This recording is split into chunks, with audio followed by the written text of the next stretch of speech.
నేడు 6వ రోజు తెలంగాణ అసెంబ్లీ జరగనుంది. రాష్ట్ర విద్యుత్ రంగం శ్వేతపత్రాలపై లఘు చర్చ కొనసాగనుంది.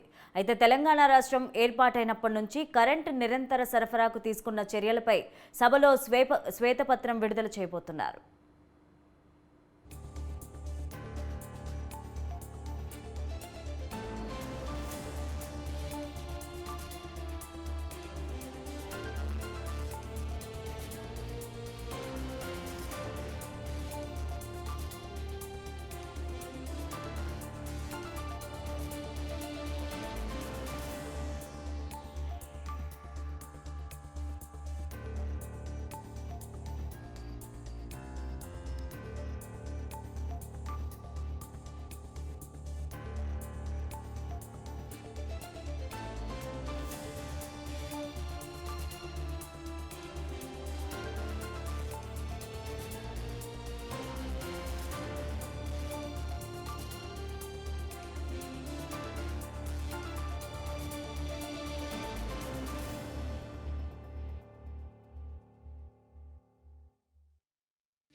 నేడు తెలంగాణ 6వ రోజు అసెంబ్లీ సమావేశాలు జరగబోతున్నాయి. విద్యుత్ రంగంపై శ్వేతపత్రంపై లఘు చర్చ జరగబోతుంది.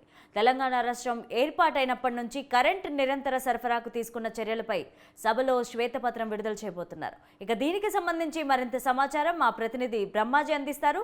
బ్రహ్మాజీ, చెప్పండి. ఏదైతే నిన్న తెలంగాణ అసెంబ్లీలో శ్వేతపత్రం పైన వివిధ రంగాల పైన శ్వేతపత్రం విడుదల చేసిన ప్రభుత్వం దాని మీద వాడివేడి చర్చ కూడా జరిగింది.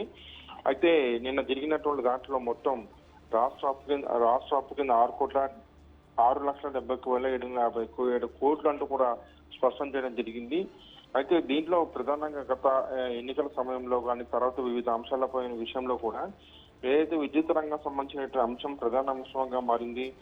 విద్యుత్కు ప్రభుత్వం పెట్టినటువంటి ఖర్చు కావచ్చు, అప్పులు కావచ్చు, ఆదాయం కావచ్చు, ఇవన్నీ ఉన్న నేపథ్యంలో ఈ రోజు అసలు విద్యుత్ రంగం సంబంధించినటువంటి ఉన్న సంక్షోభాలు, డిస్కంలకు రాష్ట్ర ప్రభుత్వం ఉన్నటువంటి బకాయిలు కావచ్చు, వాటన్నిటికి సంబంధించిన అంశాలపైన ఈ రోజు శ్వేతపత్రం సంబంధించి లఘు చర్చ జరగబోతుంది. ఈ సమావేశంలో ప్రధానంగా మరోసారి ఇటు సీఎం రేవంత్ రెడ్డితో పాటు మంత్రులు, అదేవిధంగా ఇక హరీష్ రావు, ఇక బీజేపీ నేతలు మధ్య కూడా చర్చ జరగనుంది. దీని మీద సిపిఐ కోణం సమస్య ఎంఐఎం నేతలు కూడా వీళ్ళందరూ కూడా ఎమ్మెల్యేలు అందరూ కూడా మాట్లాడతారు. అయితే నిన్న జరిగినటువంటి ఏదైతే శ్వేతపత్రాలు తర్వాత దాని మీద ఇచ్చినటువంటి జరిగిన చర్చలో మొత్తం మీద చూస్తే చాలా వాడివేడికి జరిగే కొన్ని సందర్భాల్లో ప్రత్యేక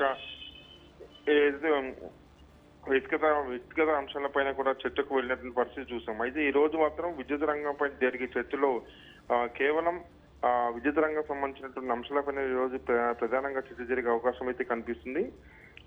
వాస్తవానికి డిస్కంలకు రాష్ట్ర ప్రభుత్వం ఉన్నటువంటి బకాయిల అంశంపైనే ఈ రోజు ప్రధానంగా చర్చ జరుగుతుంది. అసలు విద్యుత్ రంగానికి సంబంధించి కొనుగోళ్లు ఛత్తీస్గఢ్ నుంచి వివిధ ప్రాంతాల నుంచి కొనుగోలు చేస్తున్న రేట్లు ఏదైతున్నాయో ఆ రేట్లకు సంబంధించిన అంశాలను కూడా ఈ రోజు ప్రస్తావించే అవకాశం కనిపిస్తుంది. లవణ్య.